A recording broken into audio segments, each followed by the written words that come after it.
Did you know that 60% of seniors who went to the emergency room were either malnourished or at high risk of malnutrition?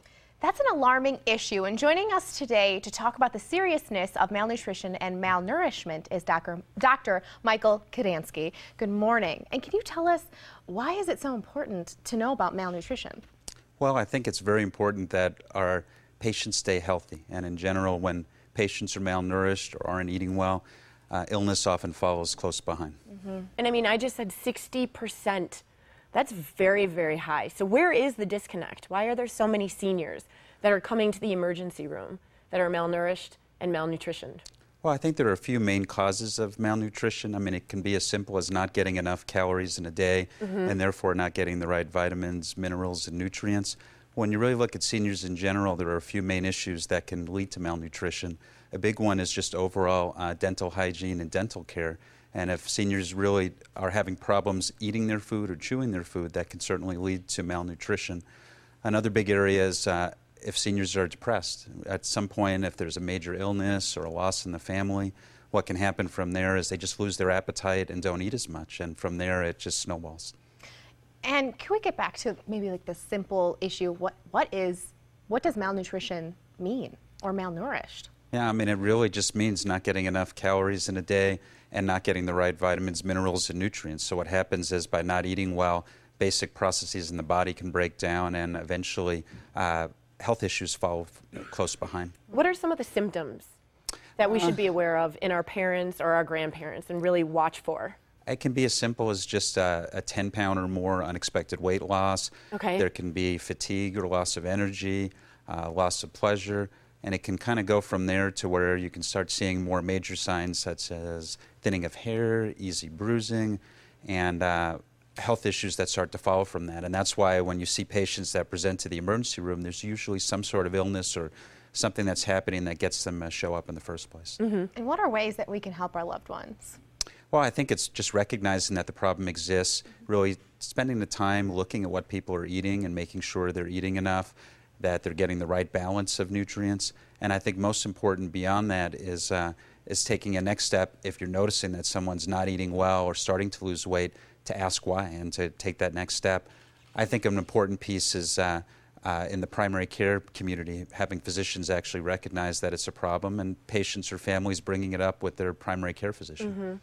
You know, it's a lot easier said than done, especially with our seniors, because they have been independent their entire lives. Absolutely. And they don't want the younger generations telling them what to do, and by saying, you need to eat more, that's not really going to help the problem. So having that conversation, what else can we be doing? Because just saying, Grandma, you need to eat more, you didn't eat enough, and then she says, well, I'm full.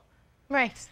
Well, I think sometimes looking at, are there health problems that are resulting? Has there been significant weight loss? Is somebody not feeling well overall? So trying to connect those dots so people realize that there are health consequences. But I think the other thing is we like to really focus on preventive medicine and keeping people healthy. And so I think this is one of the key pieces that's necessary for someone to stay healthy and out of trouble and not get sick. And that's how I present it when I talk to patients, is if they want to stay well, they have to eat well, and it often starts with just keeping a basic food diary of what they eat in a day and adding it up to understand if that's going to be enough to keep them healthy. And what if we're maybe thinking that our parents or grandparents might start to look a little malnourished? What can we do? What are some of the first steps that we can take? So I think basically getting a sense of what they're eating, and if they're not eating as well as they should, finding out why. So we always like to look and see if it's a dental issue and if they either need dentures or need major dental work to try to get that addressed. I think the other big thing is access to food can become a really big issue. And a lot of our seniors either don't travel well or aren't able to get to the supermarket to do their food shopping. And so often helping in that regard to get them the food and make it more available is the biggest thing that we can do. And you've mentioned a couple of times that it can lead to serious illnesses. Is there a specific group of illnesses that being malnourished can lead to?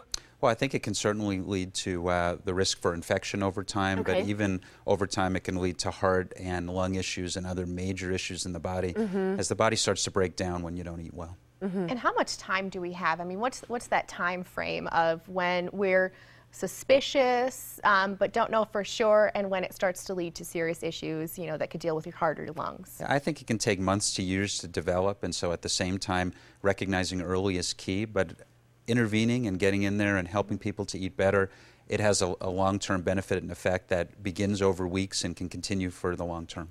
And are there any foods that you would recommend that, you know, are high in caloric intake that you would recommend? I think the caloric intake is one piece, but certainly the right vitamins and minerals are the other big things. So fruits and vegetables certainly are always going to have the biggest benefit and bang for your buck.